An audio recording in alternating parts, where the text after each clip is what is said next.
انا مش هتكلم كتير، هوريكم بس من جوه عامله ازاي. شايفين الهشاشه وشايفين اللون الابيض شاهق ازاي. السلام عليكم ورحمه الله وبركاته، اهلا وسهلا بكم متابعين قناتي لمتنا الحلوه مع نوجة. النهارده ان شاء الله هنعمل مع بعض كيكه سهله خالص وفي نفس الوقت لذيذه وكمان طعمها مختلف عن الكيكات العاديه. هنعمل مع بعض النهارده كيكه الزبادي بطريقه سهله خالص في البيت، ومكونات كمان متوفره في كل بيت. وكمان هقول لك على اسرار تعمليها في الكيك عشان يطلع معاكي ناجح جدا. زي ما انت شايفه الهشاشه بتاعه الكيك بتاعتي عامله ازاي، شايفه شكلها عامل ازاي والهشاشه بتاعتها عامله ازاي. هوريكي من جوه عامله ازاي.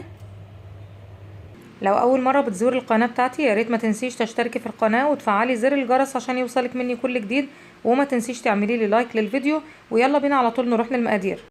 المقادير معايا 5 كوبايات من الدقيق، وده الكوبايه اللي انا عايرت بيها، هي نفس الكوبايه اللي انا عايرت بيها دي. طبعا انت لو هتعملي مقدار هتعملي 2.5 على كوبايه، دي نفس طبعا معيار اللي هي الكوبايه دي انا عايرت بيه وحطيته في المج. على كل 2.5 هتحطي كوبايه، وممكن تخليها كوبايه الا ربع لو مش بتحبي الكيكه مسكره قوي. وكمان معايا 7 بيضات. لو هتستعملي مقدار واحد هتستعملي عليهم 3 بيضات بس كفايه جدا. انا لان البيض بتاعي صغير فانا زودت بيضه خليتهم بدل 6 7 بيضات.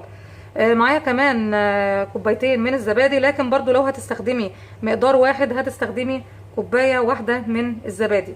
كمان هناخد من الفانيليا السايله دي، هناخد منها معلقه صغيره. تمام. هنبتدي دلوقتي نعمل ايه.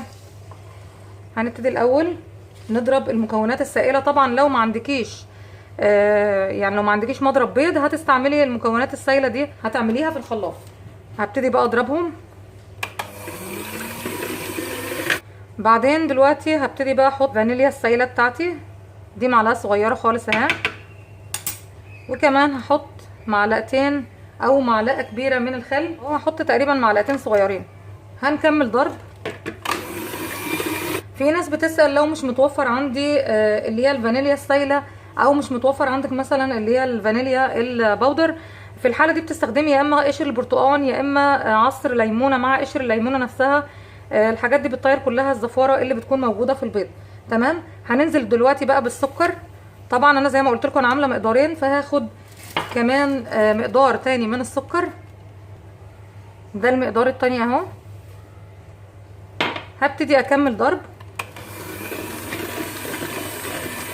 دلوقتي بعد ما خلصنا ضرب البيض مع المكونات اللي احنا حطيناها، هنبتدي دلوقتي ننزل بالزبادي بتاعنا اهو.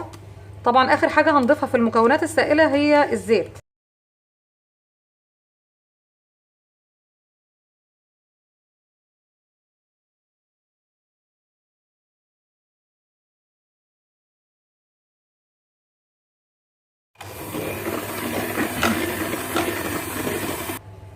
بعد حوالي 3 دقايق من الضرب هنبتدي بقى دلوقتي ننزل بالزيت بتاعنا. زي ما قلت لك لو ممكن تحطي نص كوبايه لغايه 3/4 كوبايه، ما تكتريش عن كده. هنحط احنا كوبايه وربع تقريبا، لان مش بحب الزيت بتاعها كتير.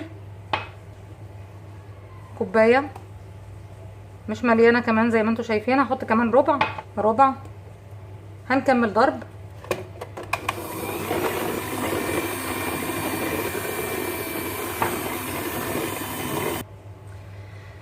في الوقت ده المفروض بقى ان احنا هنضيف دلوقتي الدقيق بتاعنا. طبعا المقدار الواحد بتحط عليه باكو واحد بس من البيكنج باودر. تمام. انا دلوقتي هعمل ايه، هفتح البيكنج باودر كده وهنزله مع الدقيق اللي هما ال5 كوبايات اللي قلت لكم عليهم. هنحط كله بالشكل ده كده. ده باودر مش محسن، بيكنج باودر اهو، بيكنج باودر مش محسن.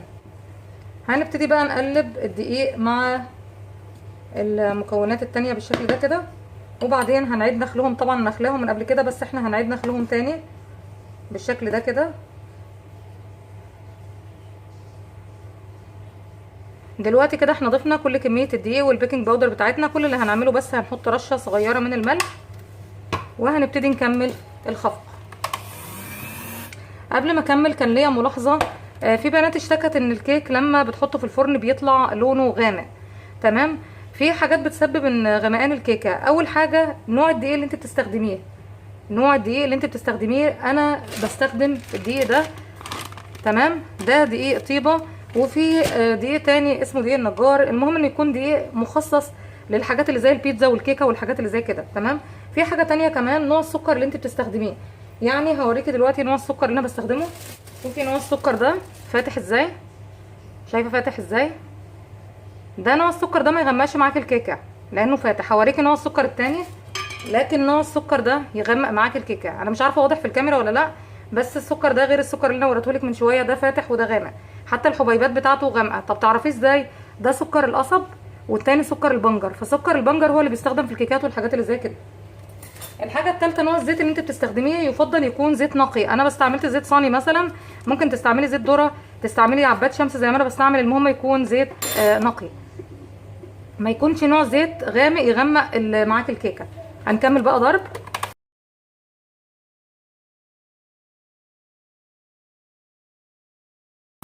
زي ما انت شايفه الكيكه تقلت معايا خالص ازاي. احنا محتاجين ان هي تكون اخف شويه، فهنستعمل ميه، لكن مش هنحط الميه كلها دفعه واحده.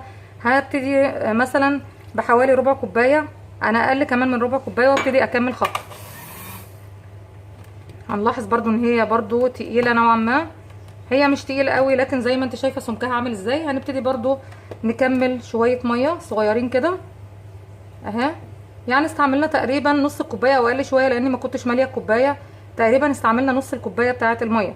عايزه اقول لك كمان ان كيكه الزبادي ما تحطيش فيها البرتقال، لان هتغيري طعم الزبادي وهتخش في طعم تاني مختلف خالص عن طعم الزبادي. تمام. فكيكه الزبادي خليها بطعم الزبادي، وهنعمل كيكه البرتقال بطعم البرتقال. وانا كنت عامله لكم برضو الكيكه بتاعه الفروتي من غير لا لبن ولا اي حاجه، برضو هتلاقيها عندك في القناه. هنكمل بقى خفق الكيكه.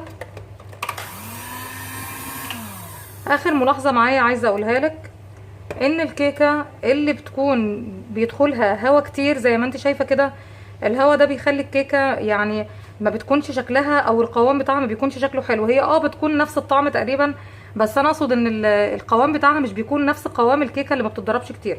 فاحنا دلوقتي بعد ما خلصنا الكيكه بالشكل ده كده، خلاص مش هنضرب اكتر من كده. بصي قوام الكيكه عامل ازاي. هنفرغ بقى منها الهواء بالشكل ده كده. هي طبعا لازم تجيبي صينيه يكون مقاسها مناسب للكيكه بتاعتك. انا زي ما قلت لك عامله مقدارين، فخدت صينيه كبيره، فهعمل في صينيه كبيره زي دي. لكن انت ممكن تعملي في صينيه صغيره مقاس 20، هتكون مناسبه لكميه ال2.5 دقيق. تمام. طب هتبطنيها ازاي؟ انا بحب ابطن بالزبده او بالسمنه. هاخد كميه من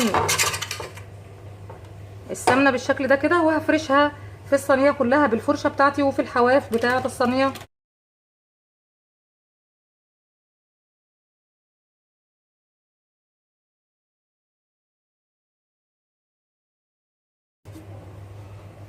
هي دي طريقه التبطين المظبوطه. شايفه عامله ازاي كده؟ كلها تبطينتها مظبوطه. تمام. هنبتدي بقى ننزل بالكيكه بتاعتنا كده.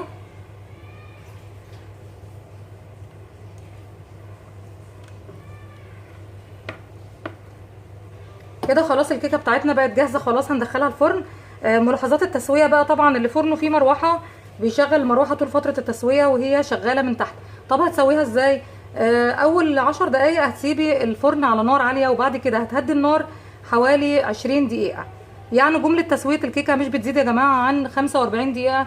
ما تفتحيش الفرن في اول نص ساعه. لكن عايزه اقول لك ان لو هتعملي مقدار واحد بس من المقدار اللي قلنا عليه، هتسيب الفرن برضو اول تلت ساعه، مش هتفتحيه خالص. وفتره التسويه تقريبا مش بتتعدى نص ساعه لو مقدار واحد وصينيه صغيره. كده الكيكه بتاعتنا خلاص طلعت من الفرن زي ما انتم شايفين بالشكل ده. انا دخلت فيها سكينه عشان اعمل لها اختبار الاستواء، وبعدين هي استوت خالص اهي زي ما انتم شايفين، وشكلها كمان في منتهى الجمال.